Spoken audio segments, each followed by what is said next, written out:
Don't get me talking and salivating about y'all know that Stephen A. Smith clip, bro. If this brother had a few more inches, oh, Lord, don't get me salivating and fantasizing about things. Oh my God. That's literally how I feel about Avatar and the movie.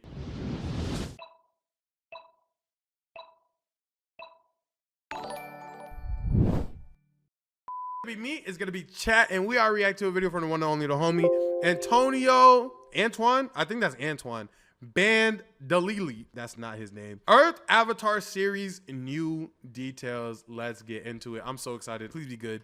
There's a lot happening in the Avatar verse right now. Two major projects from Avatar Studios are on the horizon: The Legend of Aang animated movie in 2026 and Avatar 7 Havens, a brand new Earth Avatar series coming in 2027. Let's start with 7 Havens. The most bizarre way that we got this news is actually from a toy magazine, actually the Toy World magazine. That's actually strike one. That doesn't make me feel good at all. Because what do you mean you messed up the launch of the series and you accidentally put it on a newspaper, a toy magazine? That doesn't make me feel good. Where the licensee expo You're good, Riri. States that we are getting this in 2027. The article says Avatar enthusiasts can anticipate a new theatrical release in January, along with the newly announced series coming in 2027. Paramount CP&E has partnered with Jaws Wares for a new toy line, and fans can look forward to engaging with the franchise through gaming and new partnerships like Magic the Gathering. So yeah, Avatar Studios can't tell us when these dates are, but sure. Are these the actual character designs, or are people just making character designs up? A random toy magazine can. Pretty par for the course for Avatar Studios right now. This show, I'm not gonna lie, if Avatar The Last Airbender goes 2 for 3 on black avatars, bro, they might actually be the GOAT franchise. Like, I'm not gonna lie, bro. If they really give us an Avatar that look like these, bro, they might be the GOAT franchise, bro. Is already shaping up to be one of the boldest stories Avatar Studios has ever attempted. We're following not one, but 2 avatars. Though, let's be fair, that is rumored. Right now, we only know there to be one Avatar, but the rumors tell us that it is twin sisters named Pavi and Nisha. I'm not gonna lie, I will say at first I don't think I was the biggest fan of them being twins, and then hearing that 2 of them might have an element and then the other 2 might have an element, but it's growing on me. The idea is kind of growing on me, I'm not gonna lie. Seeing an Avatar who's nerfed and supposed to have an other 2 element but they don't, kinda does bring in some interesting scenarios. And they're only 9 years old, which makes them even younger than Aang was in The Last Airbender. Now, personally, I kind of wish they were older. I'm older now, and I would have loved to see a more mature Avatar lead again like Korra. But I get it, this might be a return to their franchise's younger roots after going more complex and adult with Legend of Korra. What makes 7 Havens really interesting is its setting. It takes place after a massive cataclysm post-Korra, and is described as being set in a Mad Max-style world, a wasteland, ruins, survival. That's a bold swing for a franchise that usually centers around nation-states and balance.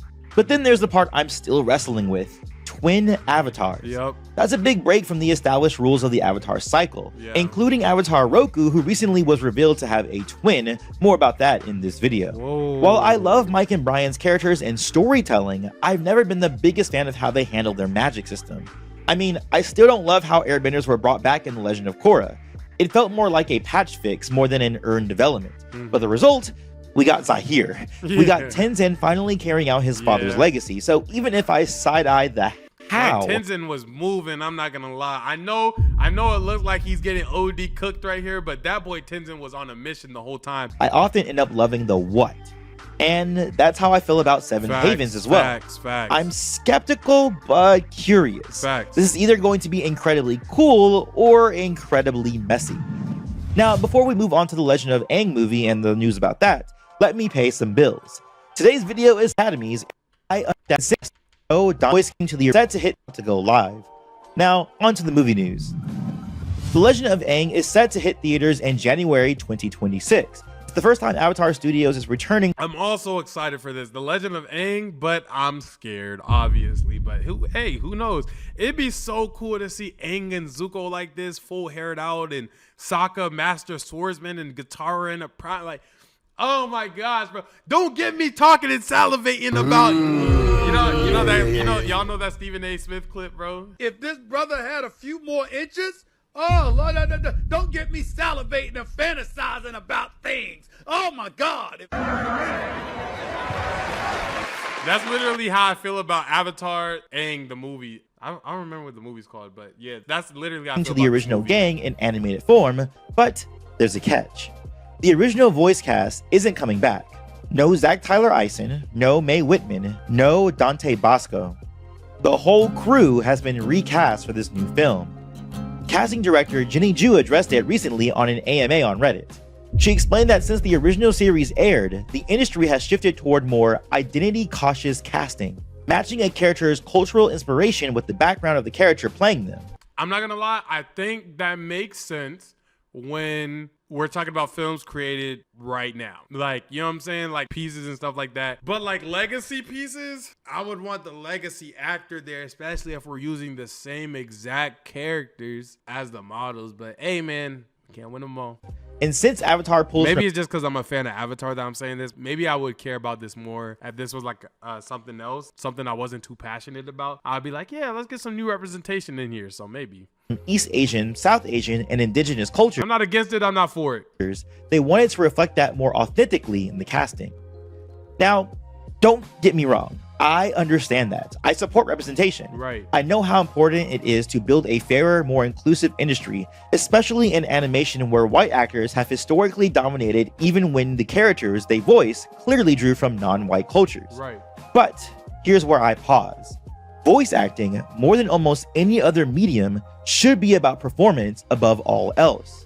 If we always apply this kind of casting logic, we wouldn't have James Earl Jones as Darth Vader. We wouldn't have Phil Lamar as Samurai Jack. We wouldn't have Keith David as Goliath.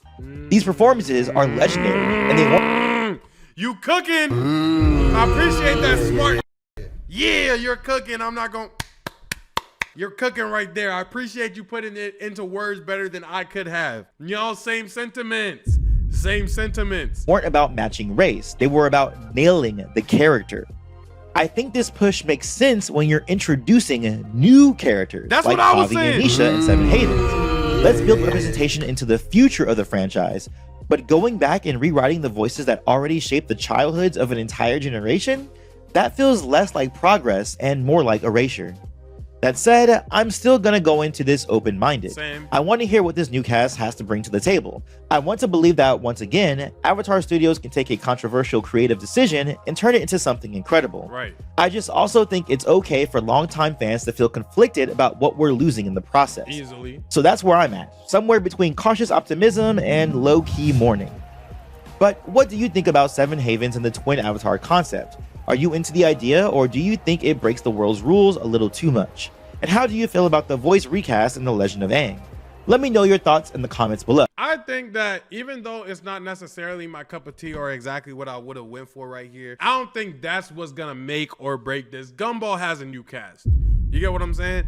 And people are still excited about them. So I feel like the cast, even though we love them, that's not what's gonna make or break the show. They still have something great on their hands, and they can still make it phenomenal and something that people want to watch. So although I am cautious, right? Two Muscles, I agree with you. I don't think that it's the deal breaker right here. You know what I'm saying? But with that being said, I am going to end the video. I hope you guys enjoyed it. Make sure you like, comment down below. I'll see you on the next one. Peace.